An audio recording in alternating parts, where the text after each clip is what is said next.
प्यारे बच्चों, आज हम लोग बॉडमास के सिद्धांत और कोष्ठकों के प्रयोग के बारे में पढ़ेंगे। BODMAS, B for bracket, of, division, multiplication, addition and subtraction rule, जिसको हिंदी में कोका भागु योगा सिद्धांत भी कहा जाता है। कोष्ठक तथा बॉडमास का नियम। कोष्ठकों का प्रयोग गणित की किसी संक्रिया को एक साथ करने के लिए किया जाता है। एक छोटे से उदाहरण से इस चीज़ को हम समझते हैं। सीता और गीता दो बहनें मार्केट में फल खरीदने के लिए गईं। सीता ने 3 किलो सेब और गीता ने 5 किलो सेब खरीदा। दुकानदार ने सेब का दाम 40 रुपये प्रति केजी बताया। तो सीता ने उसको कुछ इस तरह से जोड़ा,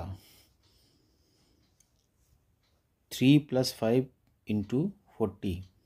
तो उसने 5 × 40, पहले 5 को 240 से मल्टीप्लाई करके 200 कर लिया, फिर उसमें 3 जोड़ दिया, यानी उसके हिसाब से कुल रुपए कितने हुए, 203 रुपये। जबकि गीता ने उसे दूसरे तरीके से जोड़ा।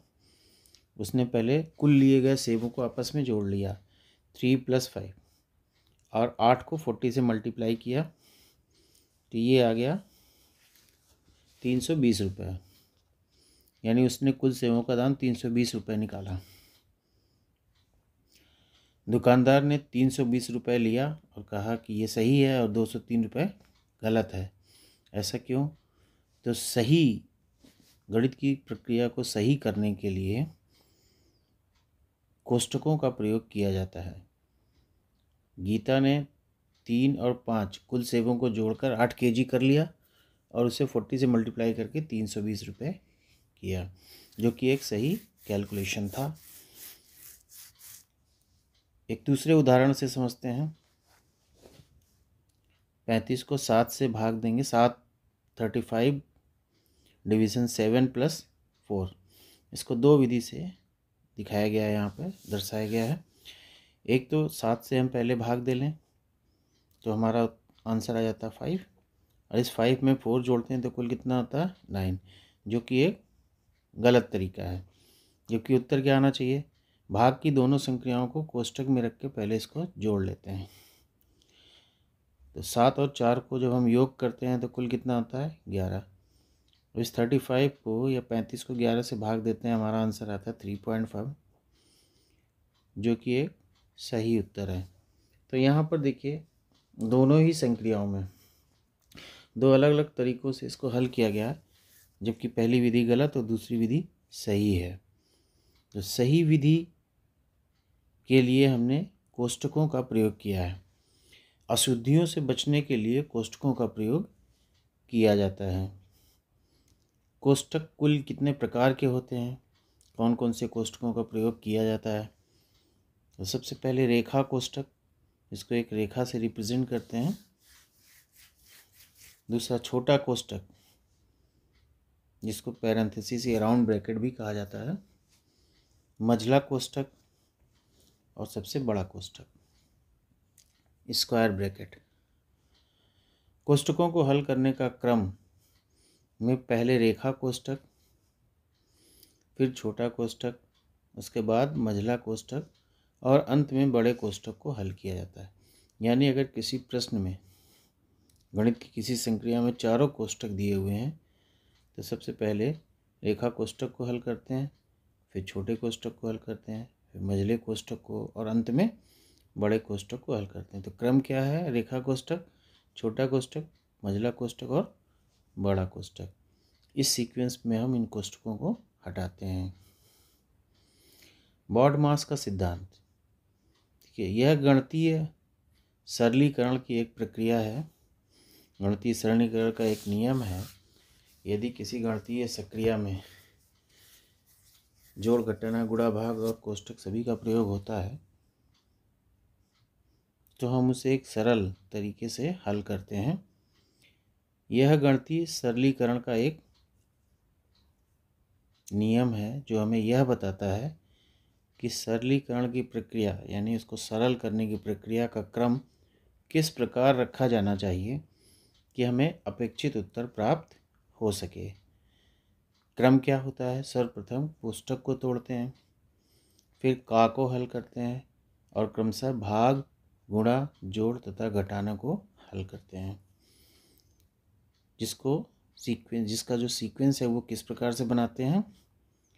देखिए, इंग्लिश में उसको बॉडमास का सिद्धांत कहते हैं और हिंदी में उसे काको भागु जोघा का सिद्धांत कहते हैं। को यानी कोष्टक, का यानी आफ को हल करेंगे, डी से भाग डिवीज़न, एम से मल्टीप्लिकेशन गुणा, ए से एडिशन और एस से सब्सट्रैक्शन। तो सीक्वेंस क्या हुआ हमारा? पहले कोष्टक को हल करते हैं, फिर का को हल करते हैं, फिर भाग की संक्रिया करते हैं, इसके पश्चात गुणा, फिर योग और लास्ट में घटाने की संक्रिया करते हैं।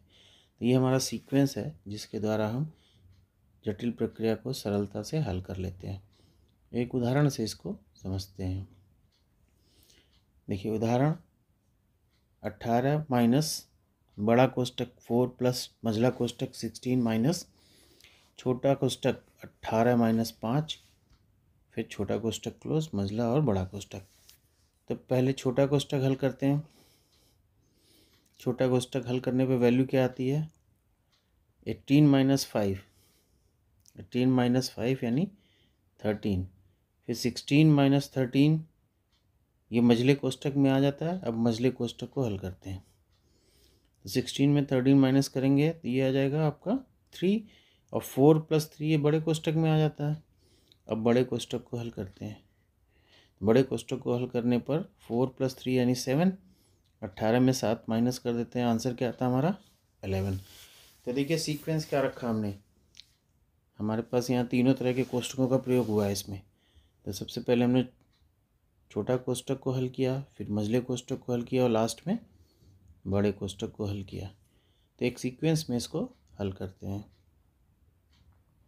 कोष्टकों को हटाने के लिए उसके अंदर के गणित को पहले हल करते हैं। कोष्टक के अंदर जो भी संक्रिया दी है उसको सॉल्व करते हैं। एक दूसरा उदाहरण देखते हैं। 14 ऋण बड़ा कोष्टक 12 माइनस मझला कोष्टक 9 माइनस छोटा कोष्टक 7 माइनस 6 माइनस 2 रेखा कोष्टक को सरल करना है। तो सबसे पहले हम रेखा कोष्टक को हल करते हैं। 6 में 2 घटाएंगे और उत्तर आया 4। अब 7 में से 4 गया, ये छोटे ब्रैकेट में आ गया। तो रेखा कोष्टक को हल करने के बाद छोटा कोष्टक को हल करते हैं। छोटा कोष्टक हल करने के बाद मझले कोष्टक को हल करते हैं और मझले कोष्टक को हल करने के बाद बड़े कोष्टक को हल करते हैं। बड़े कोष्टक को हल करने के बाद हमारी वैल्यू क्या आती है? 14 माइनस 6 और 14 में से 6 माइनस करते हैं तो आंसर क्या आता है? 8। इस तरह एक सीक्वेंस में इन पदों को हल करते हैं। एक और उदाहरण देखिए। सरल करना है, आपके सामने ये एग्जाम्पल दिया हुआ है। तो सबसे पहले हम रेखा कोष्टक को हटाते हैं। 3 में से -5 को घटाते हैं, 5 को माइनस करते हैं तो उत्तर आता है -2। फिर इसमें छोटे कोष्टक को हटाते हैं, माइनस माइनस प्लस यानी 2 + 2 4 हो जाता है। मझले कोष्टक को हल करते हैं। 4 माइनस 2 + 2 यानी 4 माइनस -5 × -4।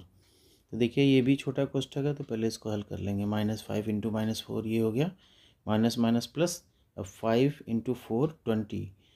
तो कुल मिला के बड़े कोष्टक में क्या आया? 20 - 4।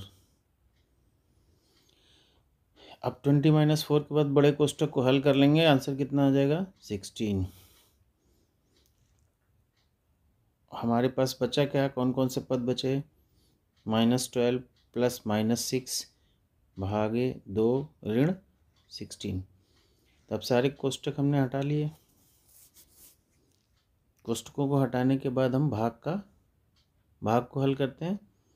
तो ऋण 6 में 2 से भाग दे देंगे, कितना आएगा? ऋण 3।